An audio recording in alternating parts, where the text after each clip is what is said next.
Plongez dans le grand bain de la vie locale avec Radio Grand Lac sur 92.1.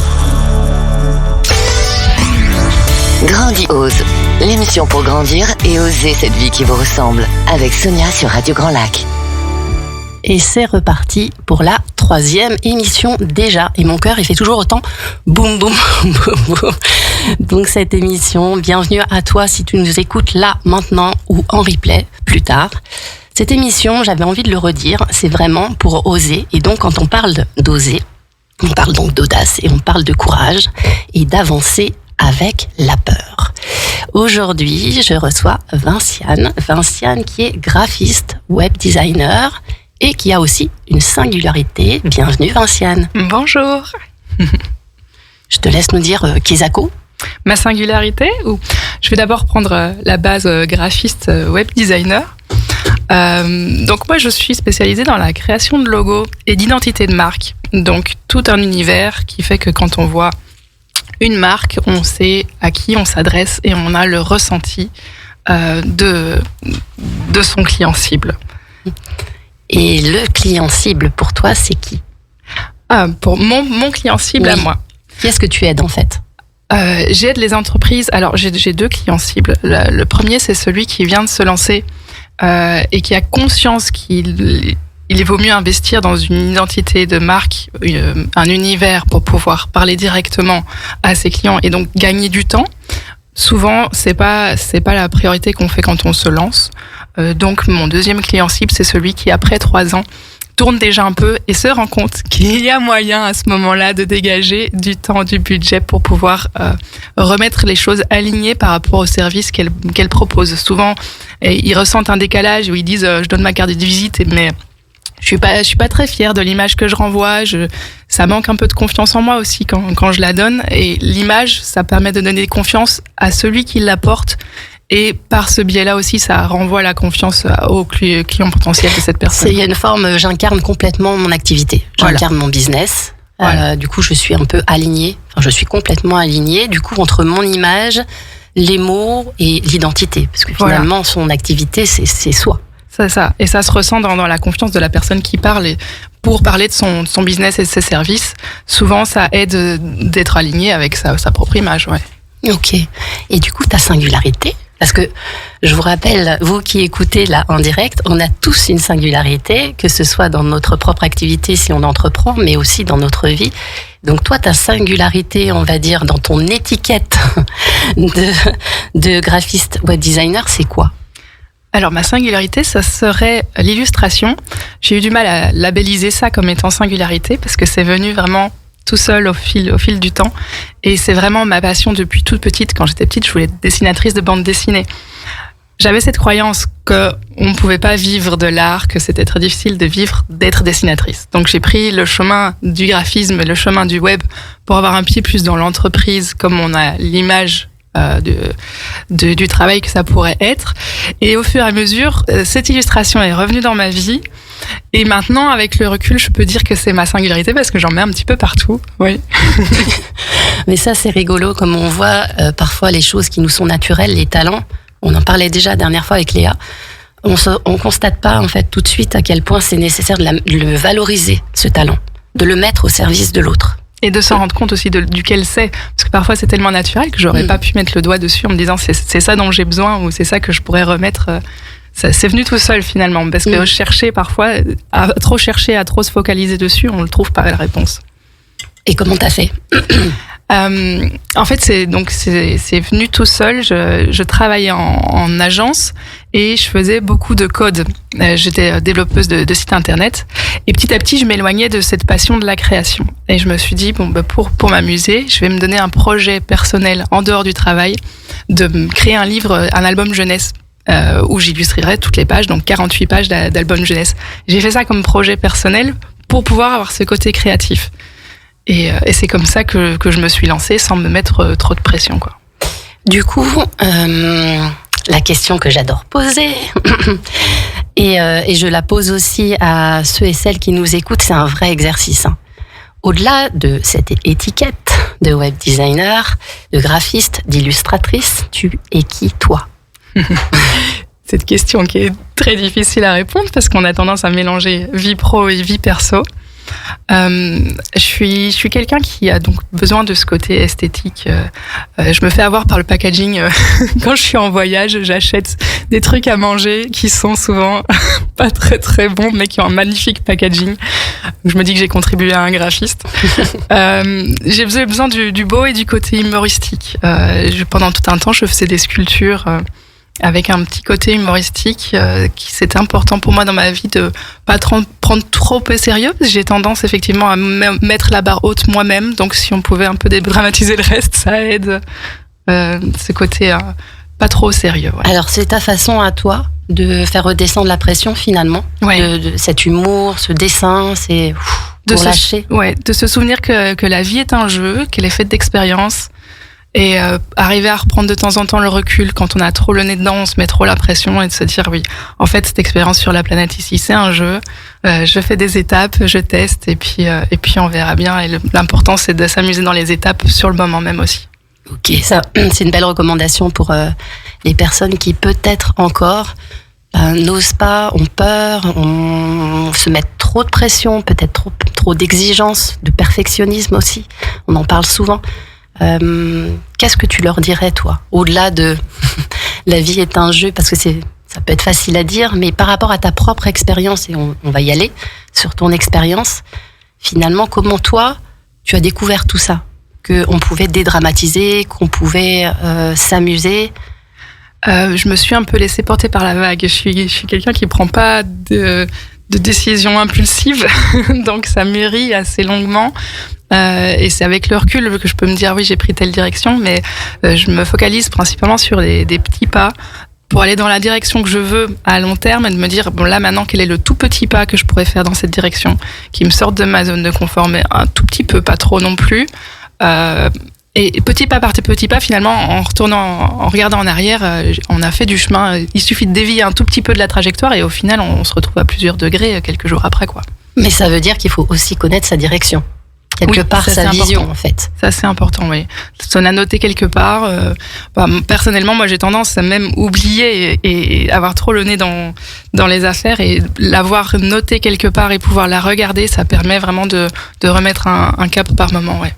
Et si on fait un petit retour en arrière, un flashback sur ta vie d'avant, celle où tu n'avais pas encore eu cette audace ou pris ce courage d'entreprendre, puisque c'est ta voie d'aujourd'hui, finalement, c'était quoi ta vie d'avant à toi ? Alors ma vie d'avant, elle était salariée. Donc au tout début, je n'avais pas ces projets en dehors. Je faisais des sculptures, mais vraiment en hobby pour m'amuser, et de la peinture. Et ce projet de livre pour enfants, pour pouvoir l'éditer, pour pouvoir le publier, il a fallu que j'ouvre le statut de l'équivalence d'auto-entrepreneur. Donc l'idée, c'était de ne pas me lancer à 100%, d'ouvrir ce statut pour pouvoir le vendre. Et puis j'en ai profité en me disant, ça me fait vraiment du bien de mettre de l'illustration dans ma vie, donc je vais continuer à faire des affiches. Et avec ce statut, pourquoi pas les vendre ? Et tout s'est fait en parallèle du salariat, sans vraiment me prendre la tête. Et ça s'est fait naturellement. Et comme un jeu, de monter ma petite entreprise, de créer cette identité de marque d'entreprise et de jouer à la vendeuse de mes propres illustrations. Et petit à petit, comme ça a pris sans que le cap, pour le coup, soit de devenir indépendante à 100%. Ouais, c'est marrant, j'entends vraiment cette reconnexion à la petite fille en toi, qui aime illustrer sa vie, finalement. Tu l'as illustrée comme ça, et sans aucune pression, en me disant, de toute manière, je suis dans le salariat, j'ai mon filet de sécurité et puis je m'amuse à côté. Donc je me reconnecte à mes rêves, à ma passion et de fil en aiguille, t'en arrives à développer quelque chose qui finalement est en train de complètement prendre le dessus. Oui. Donc il n'y a pas eu de vrai déclic, c'est ça que j'entends. C'est plutôt comment je mets un petit peu de joie, je ramène de joie, de la passion dans ma vie. Comment je me reconnecte à cette partie créative de moi qui est essentielle. Oui, le vrai déclic a été de pouvoir passer à 100% du salariat. C'est quand j'ai déménagé, ma première réaction, ça a été de vouloir retrouver un job. Donc j'ai postulé, j'ai eu une offre, j'ai signé une offre, et au moment d'établir le contrat, ça s'est pas passé comme prévu, et le projet est tombé à l'eau. Et à ce moment-là, j'ai ressenti un soulagement. Je me suis dit, ah là, je pense qu'il faut que je fasse attention, parce que cette émotion, ce gros soulagement, je pense que c'est un signe. Là, il faut que je me lance. Et je voulais pas, j'avais tellement peur que j'étais prête à repartir dans le salariat, mais il fallait que j'écoute ce soulagement. C'était vraiment ça le déclic. Donc en fait, c'est passé par le corps. C'est-à-dire que tu l'as senti à l'intérieur. Tu aurais pu rester bloqué sur zut, j'ai loupé. T'aurais pu être dans la peur de l'insécurité financière. Finalement, c'est ça. Et au final, tu as senti en toi le truc de non, en fait, c'est super léger. Waouh. Ouais, alors moi qui ai l'impression d'être très déconnectée de mon corps et d'y travailler pour m'y reconnecter, effectivement, c'est la première sensation que j'ai eue, c'était un soulagement physique. Ouais. Donc, est-ce que c'est quelque chose que tu recommandes vraiment d'être très sensible à ce qui se passe à l'intérieur de soi? Finalement, on a les réponses. Idéalement, oui, si on peut, mais c'est un exercice en soi. En tout cas, pour moi, c'est encore un exercice d'arriver à être attentive aux réponses du corps. Le mental prend beaucoup le dessus, et la raison. J'ai fait beaucoup de pour et de contre quand même. Et si on arrive effectivement à être attentif à son corps, je pense qu'il y a plein de messages qui sont très importants et qui peuvent nous éviter des douleurs et de foncer dans le mur. Ouais. Donc en tout cas, toi, ça a été le déclic. Ouais. Le corps a dit, je suis soulagée, donc tout est ok et j'y vais. Oui, je me suis dit, c'est l'occasion, je vais me faire confiance et je vais me laisser un délai pour tenter l'aventure. Et au pire, c'est vrai qu'au pire, qu'est-ce qui peut arriver? On retrouve un salariat et puis ça repart. Les fameuses questions utiles, que j'appelle utiles, qu'est-ce qui peut se passer de grave? On essaye, et puis si ça fonctionne pas, on est capable, on sait qu'on est capable de retrouver, parce qu'on l'a déjà fait avant finalement. Donc c'est effectivement cette confiance en soi. Est-ce que un manque de confiance en toi, c'est quelque chose que tu as déjà ressenti? Oui, bien sûr, depuis l'enfance très fort. Donc c'est un travail sur moi. Et ce côté justement entrepreneuriat est un vrai test pour le développement personnel, je trouve. C'est ça que c'était mixé la question un peu avec les valeurs et comment se définir, parce que ce projet professionnel fait le développement personnel. Qu'est-ce que tu as le plus appris? Ou qu'est-ce que tu es le plus en train d'apprendre d'ailleurs? Oui, parce que j'apprends toujours. On parle tout le temps de cette sortie de zone de confort. Pouvoir aller vers les autres, faire confiance, faire plus de rencontres. J'avais tendance à vraiment être dans ma bulle. L'illustratrice qui est bien confortable derrière son ordinateur, qui pourrait passer des jours juste avec son ordinateur. Mais ça fait tellement du bien de rencontrer, et l'énergie qu'on en dégage après aussi. C'est difficile de se lancer dans le bain, mais une fois que je ressors de là, ça fait du bien et ça booste. Ouais. Donc aller au contact de l'autre, c'est pas quelque chose qui était naturel pour toi. Quelque part, tu t'es reconnecté à ta passion, à ce que tu es en train de faire grandir, mais ensuite, c'est comment je me rends visible et comment je vends quelque chose finalement. Parce que tu es là pour entreprendre, donc gagner de l'argent. Et aller au contact des autres, finalement, je me sens plus vivante, de faire ça. Fini d'être dans la bulle. Oui. Ou tu emmènes les autres dans ta bulle. Non, plutôt fini d'être dans la bulle. Il y a plus d'échanges et il y a plus d'énergie qui circule. Et je me reconnecte un petit peu avec l'idée de ce que je me fais de la vie. Ouais. C'est un chouette parcours. Qu'est-ce que tu dirais à celles qui sont dans la phase intermédiaire, c'est-à-dire qui ont une idée et qui n'osent pas encore, qui se disent non, mais c'est pas pour moi. Tu vois toutes les questions qu'on peut encore se poser. Oui, si elles ont l'occasion, effectivement, le côté filet de sécurité du salariat, qui est d'utiliser c'est parce que quand on n'a pas cette pression de produire ou de faire du chiffre, on est libéré pour pouvoir aller plus loin dans le point d'excellence, je trouve. La personne qui a un talent, elle l'exprimerait mieux quand elle n'a pas cette pression évidemment financière autour d'elle. Donc si elle peut mettre quelques filets de sécurité et se donner un laps de temps en disant là je me mets à fond, je me lance à fond dans ma passion, et à cette date-là je fais le point et je regarde en arrière si ça marche ou pas, ou si je dois rediriger un petit peu, ça pourrait être un conseil. Ouais. Mais quand tu t'es lancée, est-ce que tu t'es lancée comme ça en te disant je vais me débrouiller toute seule, ou bien tu t'es quand même fait tu as suivi un chemin structuré en ayant un accompagnement par exemple, ou comment ça s'est passé pour toi? À partir du moment où j'ai pris la décision d'être à 100%, Là, je me suis dit, bon, il va falloir que je me fasse accompagner à un moment donné, oui, parce que il y a plein de casquettes d'entrepreneuriat qu'il faut apprendre, qu'on n'a pas spécialement à la base. C'est ça qui est très intéressant, mais parfois il faut aller un peu plus vite et on y gagne à être épaulé. Donc j'ai fait 2 séances de coaching avec Léa, la business coach, qui m'a bien aidée parce que elle est spécialisée dans la stratégie marketing et ça remet les bases. Et comme on parlait de cap tout à l'heure, c'est effectivement ça qu'il faut garder sous les yeux, le cap et quelles sont les petites actions à mettre en place pour aller dans la bonne direction. Parfois, avoir un point de vue extérieur, ça aide surtout quand on est dans son propre projet. Ouais. Je pense que c'est ça en fait. On a tous des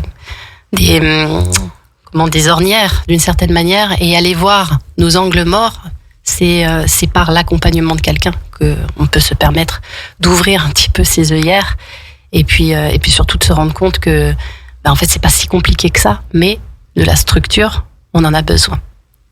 Je propose qu'on fasse une courte pause et on revient juste après. Tout de suite, retour à la musique sur Radio Grand Lac.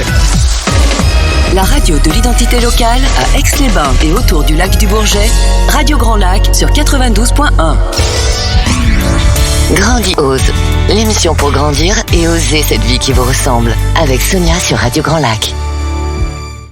De retour avec Vinciane, qui est graphiste, web designer et illustratrice, qui aime créer et qui a remis sa passion dans sa vie et qui a osé entreprendre pleinement à 100% depuis combien de temps ? À 100%, ça va faire 7 mois. 7 mois, encore un tout nouveau bébé. Et qu'est-ce que tu ferais comme bilan de ces 7 mois ? En fait, comme je me suis lancée avant, pas à 100%, ça a vraiment boosté les choses. Parce que si je devais calculer à partir du moment où j'avais pris la décision, ça aurait été beaucoup plus lent. Ici, il y avait beaucoup de choses qui étaient mises en place. Ma communication était déjà en place et j'avais déjà quelques pas d'avance. Et comme bilan, je suis énormément reconnaissante d'avoir rencontré plein de personnes. En fait, ça m'a tellement ouvert des rencontres dans le milieu ici. Je suis tellement contente les rencontres des personnes. Ouais, c'est ça le plus chouette. Mais c'est toi qui t'es donné cette autorisation d'aller les rencontrer, ces personnes. Ouais, c'était des petits challenges. J'adore les challenges. Oui, c'est vrai. Du coup, ce que j'entends par rapport à ça, c'est que tu as anticipé. Est-ce que ce serait une des clés aussi pour les personnes qui sont encore un peu hésitantes à se lancer? Oui. De s'assurer un maximum de choses avant. Il y a des choses qu'elles peuvent commencer avant, tout à fait. Établir sa communication, réfléchir avec son nom, son nom de marque, son logo, réfléchir à ses offres. On parlait tout à l'heure de stratégie marketing, ça peut vraiment se travailler en amont avant de déclarer son numéro de SIRET. Tout peut être mis en place et même en parler autour de soi à ses amis et sa famille, savoir qu'on a comme projet de vendre tel service ou tel produit, qui soit déjà au courant, parce qu'on commence toujours par son premier cercle. Et le premier cercle n'a pas besoin d'être au courant d'un numéro de SIRET, il ne va pas acheter du jour au lendemain. On a juste besoin de ce numéro pour le jour où il y a la première transaction. Mais il y a quand même un travail en amont qui peut se faire pour montrer qu'on existe. Et ça, c'est très important. On peut avoir des bons produits, des bons services. Si on n'en parle pas, c'est un peu dommage, ça servira à rien. Et on retombe sur les peurs et sur potentiellement les croyances aussi qu'on peut avoir. Ouais, travailler ses croyances limitantes, ça aide énormément aussi en côté pro, côté perso. Ouais. Alors je rappelle là, pour le coup, croyances limitantes, on n'est pas en train de parler de religion. Je le précise parce que c'est pas toujours évident de savoir ce qu'est une croyance. Donc une croyance limitante, c'est une pensée qui est très ancrée, c'est un préjugé que l'on a sur soi, sur le monde, sur les autres.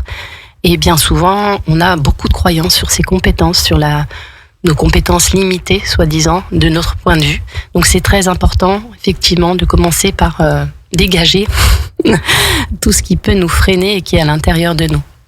C'est ça. Moi, ma grande croyance, c'était donc qu'on pouvait pas vivre de l'illustration. Et je suis en train de me prouver le contraire. Ça fait du bien. C'est pas facile parce que je vais à l'encontre de quelque chose que j'ai toujours cru. Donc, il faut aussi remettre des nouveaux schémas. Une fois qu'on retire une croyance, essayer d'en mettre une autre à la place. Donc là, ce serait de mettre, oui, il y a moyen de vivre de son art. C'est possible.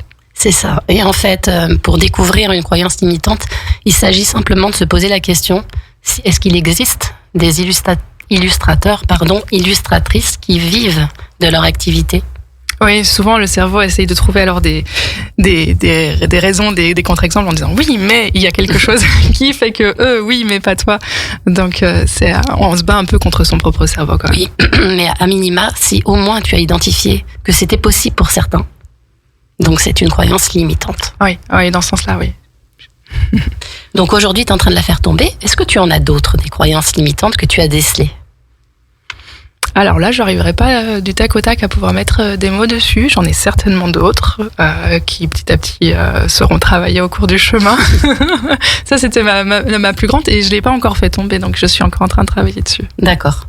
C'est au fur et à mesure, tu es en train de te ramener des preuves que oui, c'est possible. Ça fait quand même que 7 mois. Voilà. Donc effectivement, il y a encore moyen de faire évoluer tout ça. Comment est-ce que toi, tu dirais que tu transformes tes freins en opportunités? C'est une belle question, ça. C'est une très belle question. En fait, j'ai la sensation de me laisser un peu porter. Les freins, quand je regarde en arrière, mon gros frein dans mon travail où j'étais frustrée par le fait de faire que du code, et à la base, j'étais embauchée pour être graphiste et d'avoir un côté designer, et puis au final, on me demandait beaucoup de code qui est intéressant, mais très technique. Et ça aurait pu être un frein en soi, et l'opportunité, c'est que ça a déclenché en moi l'envie de faire de la création à côté. Donc, j'ai pas la sensation de m'être battue, d'aller à l'encontre de quelque chose, d'un blocage. J'ai plus la sensation de m'être portée, de regarder autour de moi quels sont les autres points de vue et les autres possibilités, comment ouvrir d'autres portes, mais en douceur.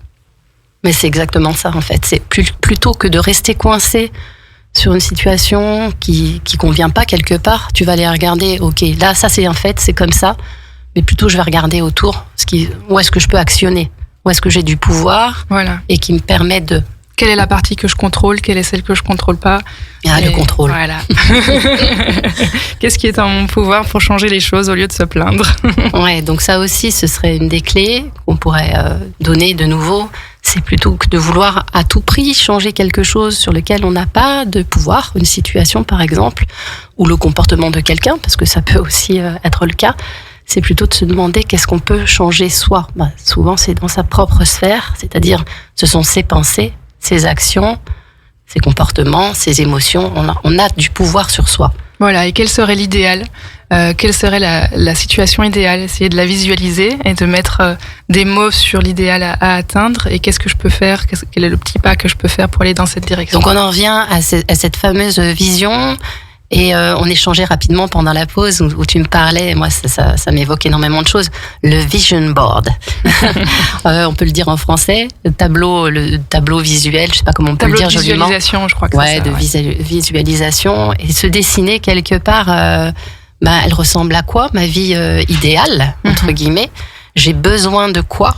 Donc on parle aussi. Alors encore faut-il connaître ses besoins, et justement toi, tu m'expliquais que tu avais, là aussi, tu te fais aider pour déceler tes besoins d'une manière qui est originale, je trouve. J'ai toujours ce gros problème de ne pas savoir ce que j'ai envie, cette sensation. Comme je te disais, je me laisse un peu porter par la vie, et après je me disais, oui, mais j'ai pas vraiment je tape pas du poing sur la table. Est-ce que j'ai vraiment des envies fortes et des besoins? J'étais pas vraiment à l'écoute de ça. Et j'ai rencontré une belle personne, une thérapeute psychocorporelle, qui m'a aidée et qui m'aide encore maintenant, puisque c'est un travail sur la durée, qui m'aide à me reconnecter à mon corps, à mon ressenti. Et par des petites étapes au quotidien, d'être plus attentif à ce que mon corps me dit. Ah, dans cette situation-là, je sens que ça me dérange. Pourquoi? Peut-être que c'est parce que je suis confrontée à une limite. Et avant, j'aurais peut-être pas eu conscience que la situation n'était pas tenable pour moi, ce serait un grand mot, mais elle n'était pas acceptable pour moi, je serais passée outre. Et là, comme je suis plus attentive à ce que mon corps me dit, je me dis, tiens, c'est une situation où il faudrait que je regarde, parce que là, j'ai un besoin qui est peut-être pas rempli, en fait. Ça, c'est encore un autre travail. Quel est le besoin derrière ce problème? C'est un cheminement, mais pour l'instant, j'essaye de l'approcher par le corps. J'ai essayé beaucoup par le mental, et là, ce serait une autre approche. Oui, je pense qu'il y a différentes techniques. Moi, j'avoue que dans mes accompagnements, c'est à la fois le corps et à la fois le mental, en fait, pour décoder. Mais le corps est essentiel. Ouais. Déjà, d'arriver à poser, à comprendre ce qui se passe dans le corps. Ce qui n'est pas évident quand on n'est pas connecté à soi. à l'intérieur de soi. Quand on a été trop longtemps dans le déni et quand on n'a pas appris, surtout, on nous a pas appris que notre corps, il nous était vraiment utile avec tous les signaux qu'il nous envoie au quotidien, et plutôt que d'attendre qu'il nous fasse mal, de plutôt le déchiffrer, toi qui es dans les codes informatiques, de le décoder en amont. Et donc ça, c'est chouette de pouvoir sentir, tiens, ça se manifeste comment et quels mots je pourrais poser dessus. Et le conscientiser. Et puis c'est un entraînement finalement. Je pensais ne pas en être capable, je pensais être complètement déconnectée de ça, et finalement avec des exercices assez simples et petit à petit, je remarque de nouveau avec le recul que je suis à l'écoute quand même de pas mal de signaux. Et donc il y a moyen pour n'importe qui d'arriver à s'entraîner avec les bonnes questions et avec les bons petits exercices.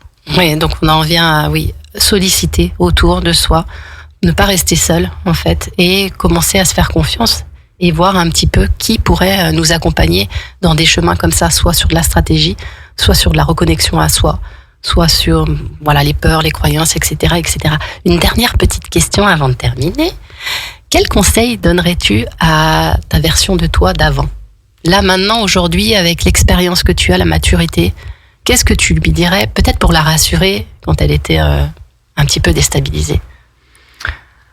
J'aurais un peu du mal à ça, mais vraiment me rappeler plus souvent que c'est un jeu, que je le fais pour l'expérience, parce que ça m'apporte beaucoup d'ouverture sur le monde et sur les gens que je n'aurais pas fait avant. Et donc d'oser ces petits pas. D'oser, de t'enrichir, de grandir. Finalement, t'es dans la bonne émission, dis donc. Ah bah dis donc. Merci beaucoup Vinciane pour ton témoignage, pour ce partage. Et où est-ce qu'on peut te retrouver ? Alors du coup, si on a besoin d'avoir une identité illustrée par tes soins. Oui, au passage, on peut passer sur mon site internet. Donc Vinch Atelier, vinch-atelier.fr. Super, merci encore. Pour nos auditeurs qui nous écoutent là encore, à 18h30, nous retrouver Hilde avec l'émission Il y a du terroir sur la table. Je vous dis à dans 2 semaines pour la prochaine émission avec une prochaine invitée grandiose. Radio Grand Lac, votre radio.